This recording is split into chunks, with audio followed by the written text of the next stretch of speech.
So hello, I'm Jacob Battersby, and today I'll be telling you things wrong with the Segways.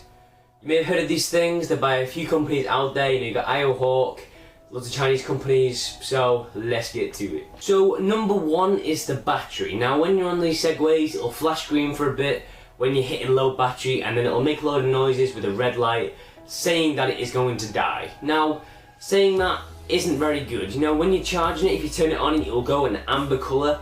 So why don't Segways show the amber colour when it's about to die? I do not know.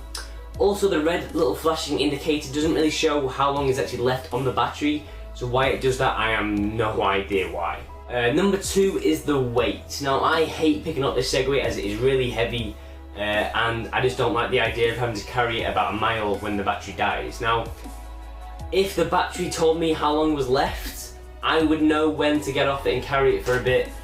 So I could prioritise when to get on it. Maybe it's a steep hill, I don't want to walk it, I'll get on my Segway and do it. So why they're so heavy, I do understand. Obviously it's got to be a motor in it, that kind of thing, but apart from that, I'm not too sure why it is so heavy.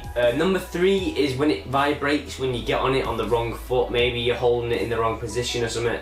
You get on it and then it starts to shake loads. It makes a load of noise, so if you're upstairs in the building, people downstairs will complain. Also, if you're just on these laminated floors, it makes a wreck at the floor as well. So I don't know why it vibrates. If anyone knows, please tell me in the comment section below, as it is getting quite annoying. Obviously I don't do it that much because I know how to ride one now, but it does get quite weird, so yeah. Number four is when it snaps in half. You know, a few of my friends have actually stood on it and then it's just snapped. Now they're not fat, I'm not saying that they're overweight or anything like that. I'm just saying I think it's a bit weird how some of them can snap and some of them can't. So yeah, I'm just wondering why. Because if you've just spent £300 on a product and then it snaps in half, it's not really worth the money, is it? So I've heard they're pretty good build quality, for some reason it's just not, so yeah.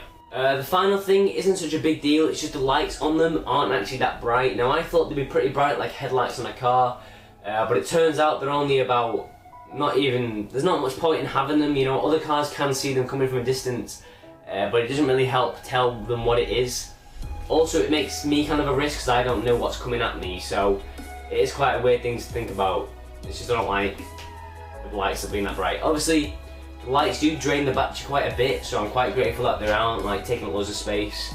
So yeah. Anyway, that has been the video so far, basically saying like what is wrong with the Segways, why I don't like them, or things that you might not like about the Segways. I'm currently sat on the Segway, which is actually really hard to do.